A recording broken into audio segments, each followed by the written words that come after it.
ನೀವು ಮನೆಗೆ ಕೊಟ್ಟಿಲ್ಲ ಅನ್ನೋದನ್ನ 3 ಬಾರಿ ಪತ್ರ ಬರ್ತಿದ್ದೀನಿ ಅಂತ ಹೇಳ್ದ. ಮನೆ ಕೊಡ್ತಾರೆ ಸರ್, ಕೇಳ್ತೀರಾ? ಫೋನ್ ಮಾಡ್ತೀರಾ? ಏನ್ ಮಾಡ್ತೀರಾ? ನನ್ನನ್ನೇ ಕೇಳಿದ್ರೆ ನಾನೇ ಮನೆ ಕೊಡ್ತಿದ್ದೆ, ಅವ್ರದೇ ಮನೆ ಬಿಟ್ಕೊಡ್ತೀನಿ. ನಾನೇನು ಡಿ ಕೆ ಶಿವಕುಮಾರ್ ಅವರ ಮನೆಯನ್ನು ಕೇಳ್ತಾ ಇಲ್ಲ. ನಾನು ಸರ್ಕಾರದ ಒಂದು ಕಾನೂನು ಪ್ರಕಾರ, ಸರ್ಕಾರದ ನಿಯಮ ಇದೆಲ್ಲ ವಿರೋಧ ಪಕ್ಷದ ನಾಯಕರಿಗೆ ಸಾಮಾನ್ಯವಾಗಿ ಅವರು ಕೇಳಿದಂಥ ಮನೆಯನ್ನು ಅಲಾಟ್ ಮಾಡುವಂಥದ್ದು ಹಿಂದಿನಿಂದ ಪದ್ಧತಿ, ಇವತ್ತೇನು ಪದ್ಧತಿ ಅಲ್ಲ. ಹಿಂದೆ ನಮ್ಮ ಸರ್ಕಾರ ಇದ್ದಾಗ ನಾವು ಸಿದ್ದರಾಮಣ್ಣವ್ರಿಗೆ ನಾವು ಒಂದು ಅಲಾಟ್ ಮಾಡಿದ್ರು, ಬೇರೆ ಕಡೆ 7 ಕ್ವಾರ್ಟರ್ಸು ಈ ಕಡೆ ಅಲಾಟ್ ಮಾಡಿದ್ರು. ಸಿದ್ದರಾಮಯ್ಯನವರು ಖಂಡಿತ ಒಪ್ಪಲಿಲ್ಲ. ನನಗೆ ಈಗ ಯಾರು ಡಿ ಕೆ ಶಿವಕುಮಾರ್ ಅವರು ಇದ್ದಾರಲ್ಲ, ಮನೆ ರೈಲ್ವೆ ಟ್ರ್ಯಾಕ್ ಪಕ್ಕ ಇರೋದು, ಅದೇ ಬೇಕು ಅಂತ ಹಠ ಹಿಡಿದ್ರು. ಸೊ ನಾವು ಇಲ್ಲ ಆ ಮನೆಗೆ ಹೋಗಿದ್ದು, ಇಲ್ಲ ಅದೇ ಮನೆ ಬೇಕು ಅಂತ ಹಠ ಹಿಡಿದಿದ್ದಕ್ಕೋಸ್ಕರ ಅದನ್ನು ನಮ್ಮ ಸ್ಪೀಕರ್ ಆಗಿದ್ದಂಥ ವಿಶ್ವೇಶ್ವರ ಹೆಗಡೆ ಕಾಗೇರಿಯವರು, ಈಗ ಲೋಕಸಭಾ ಸದಸ್ಯರವರು, ಅವ್ರಿಗೆ ಅಲಾಟ್ ಆಗಿತ್ತು ಮನೆ. ಅವರು ಆ ಮನೆಯಲ್ಲಿ ಹೋಗಿ ಅವಾಗೆ ಪೂಜೆ ಪುರಸ್ಕಾರ ಎಲ್ಲ ಮುಗಿಸಿದ್ರು. ನನಗೆ race course West End hotel ಪಕ್ಕ ಇರುವಂಥ ಮನೆ ನನಗೆ ಅಲಾಟ್ ಆಗಿತ್ತು.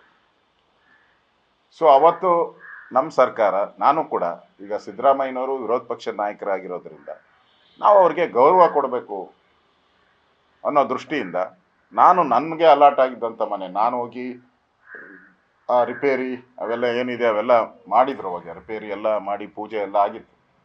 ನನ್ನ ಮನೆಯನ್ನು ನಾನು ವಿಶ್ವೇಶ್ವರ ಹೆಗಡೆ ಕಾಗೇರಿಯವ್ರಿಗೆ ಬಿಟ್ಕೊಟ್ಟು, ಕಾಗೇರಿಯವ್ರ ಮನೆಯನ್ನು ಸಿದ್ದರಾಮಯ್ಯನವ್ರಿಗೆ ಬಿಟ್ಕೊಟ್ಟು ಒಂದು ಗೌರವವನ್ನು ನಾನು ಕೊಟ್ಟಿದ್ದೀನಿ. ಆ ಗೌರವವನ್ನು ನಾನು ಕೊಟ್ಟಿದ್ದೀನಿ ವಿರೋಧ ಪಕ್ಷದ ನಾಯಕರಿಗೆ. ನಾನು ಅದೇ ಗೌರವವನ್ನು ಕೇಳ್ತಾ ಇದ್ದೀನಿ ಅಷ್ಟೇ, ನಾನೇನು ಒತ್ತಡ ಆಗ್ತಾ ಇಲ್ಲ. 3 ಪತ್ರ ಬರೆದಿದ್ದೀನಿ, 3 ಪತ್ರಕ್ಕೂ ಏನು ಉತ್ತರಗಳನ್ನು ಕೊಟ್ಟಿಲ್ಲ.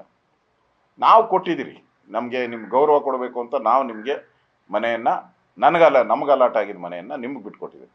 ಕೊನೆಗೆ ನನಗೆ ಮನೆಯೇ ಸಿಗಲಿಲ್ಲ. ನೀವು ಅದೇ ಔದಾರ್ಯವನ್ನು ಯಾಕೆ ತೋರಲ್ಲ? ಇಷ್ಟು 6 ತಿಂಗಳು ಸತಾಯಿಸ್ಬೇಕಾ? ಈಗ ನಾನು ಮಾಧ್ಯಮದ ಒಂದು ಭೇಟಿ ಮಾಡಬೇಕಾದ್ರೂ ದೂರ ಬರಬೇಕು, ಮತ್ತು ಯಾರಾದರೂ ಅಲ್ಲಿ ವಿಧಾನಸೌಧದಲ್ಲಿ ಭೇಟಿ ಮಾಡಬೇಕು ಅಂದ್ರೂ ಕೂಡ ಭಾಳ ದೂರ ಬರಬೇಕಾಗ್ತದೆ.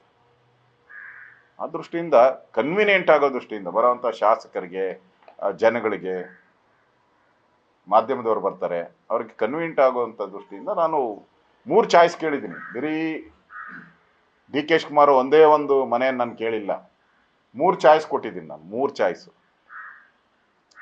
ಡಿ ಕೆ ಶಿವಕುಮಾರ್ ಅವ್ರು ಒಂದೇ ಮನೆ ಕೇಳಿದರೆ ಬಂದು ಕೇಳಲಿ ಅಂತ, ನಾನು ಆ ಥರ ನಾನು ಕೇಳೋವಂಥ, ನನಗೆ ಮನೆ ಕೊಡ್ದಿದ್ರೂ ಪರವಾಗಿಲ್ಲ, ಮನೆ ಕೊಡ್ದಿದ್ರೂ ಪರವಾಗಿಲ್ಲ ನನಗೆ. ಹಾಗೆ ನನ್ನ ಕೆಲಸ ಕಾರ್ಯಗಳನ್ನು ಮಾಡುವಂಥ ಶಕ್ತಿ ಆ ಭಗವಂತ ಕೊಟ್ಟಿದ್ದಾನೆ, ಜನ ಕೊಟ್ಟಿದ್ದಾರೆ, ಅದನ್ನು ನಾನು ಮಾಡೇ ಮಾಡ್ತೀನಿ, ಹಾಗೆ ಮಾಡ್ತೀನಿ. ನಾವು ನಮ್ಮ ಸರ್ಕಾರ ಇದ್ದಾಗ ನಾವು ಹೆಂಗೆ ನಡ್ಕೊಂಡ್ರಿ ಮಾಡಲ್ಲಾಗಿ, ನೀವು ಅದೇ ಮಾಡಲ್ಲಾಗಿ ನಡ್ಕೊಳ್ಬೇಕು ಅನ್ನೋದು ನನ್ನ ಆಗ್ರಹ, ಅಭಿಪ್ರಾಯ. ಆ ದೃಷ್ಟಿಯಿಂದ ನಾನು 3 ಪತ್ರಗಳನ್ನು ಬರೆದೆ. 1 ಪತ್ರಕ್ಕೆ ಅವ್ರಿಗೇನೋ ಟೈಮ್ ಸಿಗಲಿಲ್ಲ, ಅವ್ರಿಗೆ ವಿರೋಧ ಪಕ್ಷದ ನಾಯಕರು ಬರೆದಂಥ ಪತ್ರವನ್ನು ಓದೋವಂಥದ್ದಕ್ಕೆ ಅವ್ರಿಗೆ ಟೈಮ್ ಸಿಕ್ಕಿಲ್ಲ ಅಂತ ಹೇಳ್ಬಿಟ್ಟು 2ನೇ ಪತ್ರ ಬರೆದೆ. 2ನೇ ಪತ್ರಕ್ಕೂ ಟೈಮ್ ಸಿಕ್ಕಿಲ್ಲ ಅಂತ ಹೇಳಿದ್ರೆ 3ನೇ ಪತ್ರನೂ ಬರೆದಿದ್ದೀನಿ.